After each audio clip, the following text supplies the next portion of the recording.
ఎవరైనా సరే ఒక సినిమా ఇండస్ట్రీకి వచ్చినప్పుడు కొంచెం ఒక టార్గెట్స్ ఉంటాయి సార్. అరే నేను ఇది అవ్వాలి, ఈ రేంజ్ డైరెక్టర్ అవ్వాలి అని.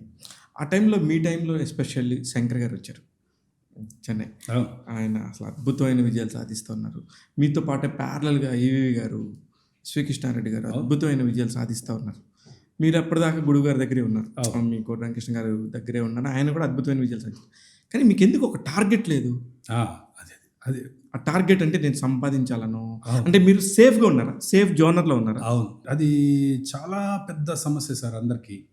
ఏంటంటే అవసరం అని నేర్పిస్తుంది. కరెక్ట్.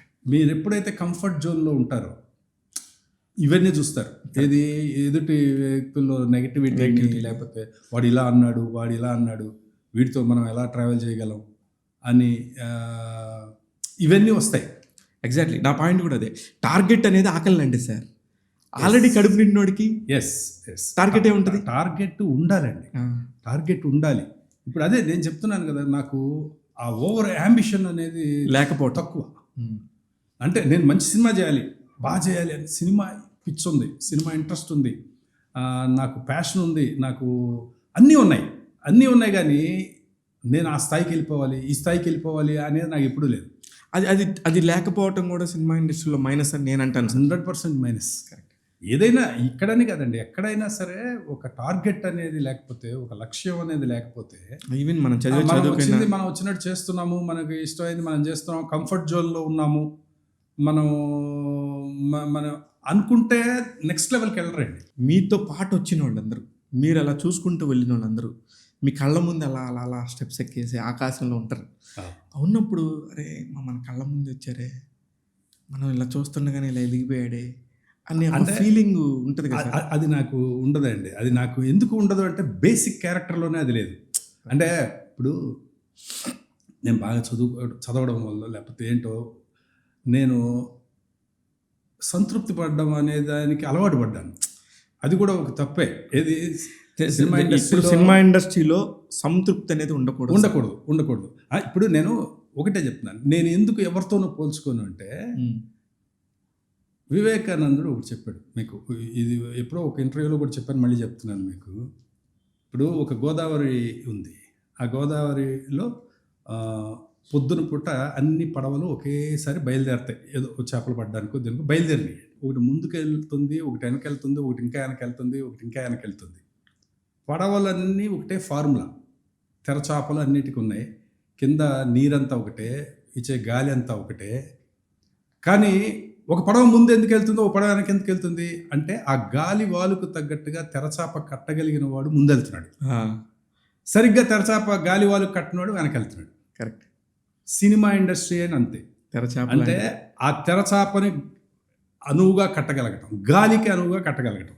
ఆ గాలికి అనువుగా కట్టగలగడం అనే దాంట్లో ఏంటంటే ప్రతిభ ఒక్కటే కాదు, ప్రతిభగా మించినవి చాలా ఉంటాయి.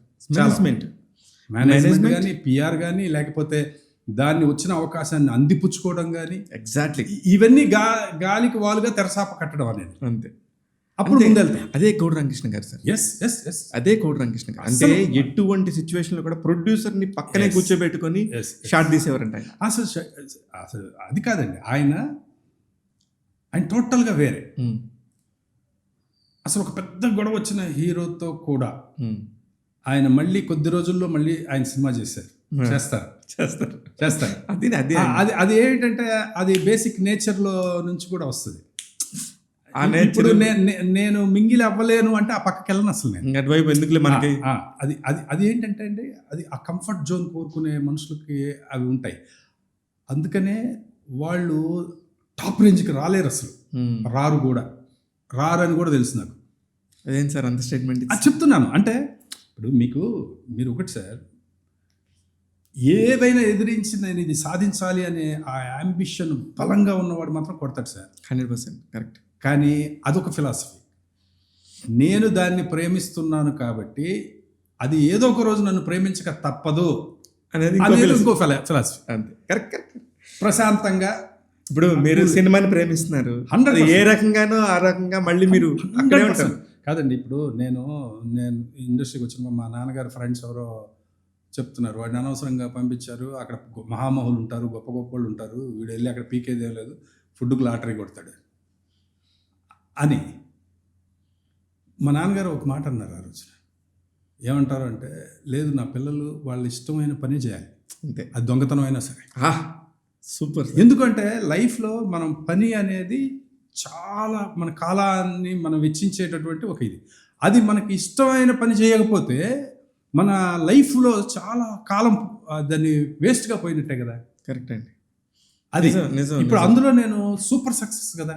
అంతే 100%. సూపర్ సక్సెస్ అంటే అది రేంజ్లు లేకపోతే అది పక్కన పెట్టండి సార్. నేను లేస్తే నా ఇష్టమైన పని చేస్తున్నాను కదా. నేను ఈ రోజున షూటింగ్కి వెళ్తున్నానంటే నేను ఉదయం లేచి స్నానం చేసేటప్పటి నుంచి నేను ఎంజాయ్ చేస్తున్నా దాన్ని. కరెక్ట్. నేను అక్కడికి వెళ్ళి ఎంజాయ్ చేస్తున్నా. అవును, అది కూడా ఎంజాయ్మెంట్. నేను డైరెక్షనో, రైటింగో, నటనో అన్నీ నాకు ఇష్టమైన పనులు కదా.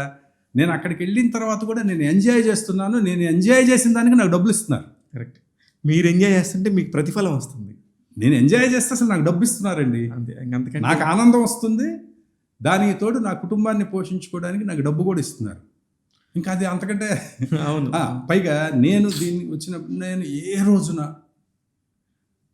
ఒక్కసారి కూడా ఫుడ్కి లాటరీ కొట్టిన సందర్భమే లేదు. నాకు ఇందాక ఫుడ్కి లాటరీ అంటే గుర్తొచ్చింది సార్.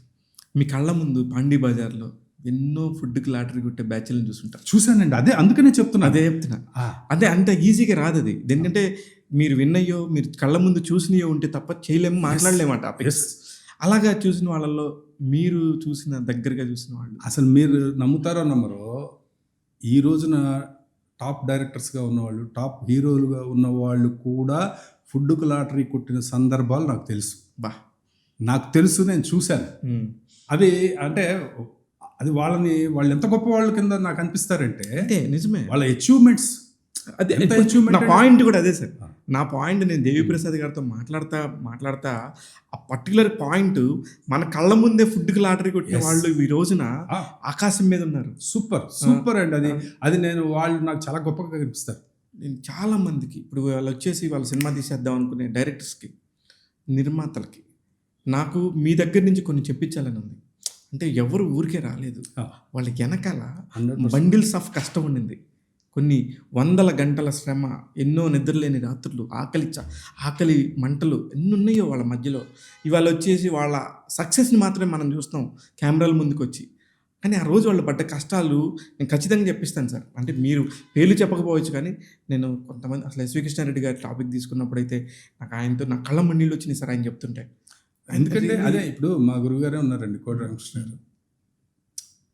ఆయన దాసనారాయణరావు గారి దగ్గర పనిచేశారు. ఆ పని చేసినంత వరకు ఏమి ఇబ్బంది ఉండదు.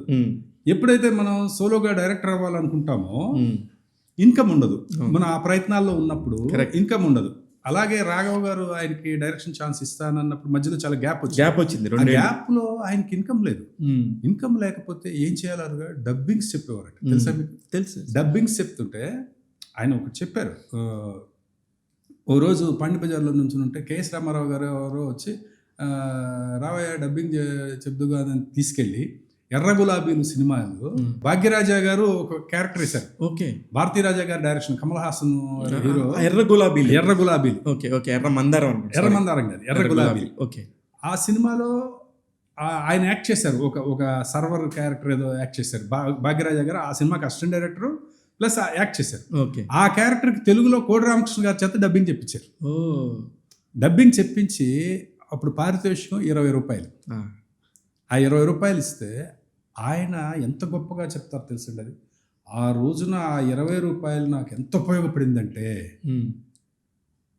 అసలు 20 రూపాయలు వచ్చిందంటే ఆ రోజు నేను ఎంతో గొప్పగా ఫీల్ అయిపోయాను. ఆ 20 రూపాయలతోటి నేను బ్రహ్మాండంగా భోజనం చేశాను, బ్రహ్మాండంగా అని చెప్తుంటే అప్పుడు అనిపిస్తుంది. అంటే ఎవరు కూడా ఈజీగా ఎవరు రారండి. కరెక్ట్.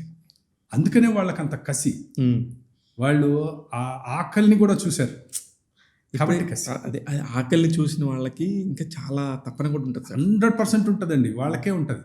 ఇప్పుడు అందరూ చిన్న చిన్న రూముల్లో బ్యాచిలర్స్ రూములు ఉండేవి మద్రాసులో. ఇప్పుడు ఒక చోట మేము ఉన్న చోట తమిళ వాళ్ళు వీళ్ళు ఉన్నారు. అందులో ఎంతో పెద్ద పెద్ద డైరెక్టర్స్ అయ్యారు. ఇప్పుడు శంకర్ గారు పెద్ద డైరెక్టర్, ఆయన ఓ చిన్న ఒక షెడ్ లాంటి దాంట్లో ఉండేవాడు, మేము చూసాము. తర్వాత ఇప్పుడు తమిళ్ డైరెక్టర్స్, ఇప్పుడు కరుణాకరన్ వాళ్ళు వీళ్ళు, నేను వీరశంకరు, సూపర్ సుబ్బరాయన్ గారిది ఒక ఫ్లాట్ ఉంటే ఫ్లాట్లో ఉండేవాళ్ళం మేము. ఆ ఎదురు పెద్ద బిల్డింగ్ మీద పైన కొట్టాయం అంటారు అక్కడ. అంటే కొట్టాయం అంటే పైన బిల్డింగ్ పైన ఏం చేస్తారంటే ఆ గోడలు కట్టి పైన ఒక పూరి పాక లాంటిది, పాకలు లాంటివి వేసి బ్యాచులర్స్ అద్దెకిస్తారు అక్కడ. వాటిలో ఉండేవాళ్ళు ఆ డైరెక్టర్స్ అందరూ. కొట్టాయంలో ఉండేవారు. అలాగా అందరూ అలాగ వచ్చిన వాళ్ళేనండి, అందరూ అలాగ వచ్చిన వాళ్ళే.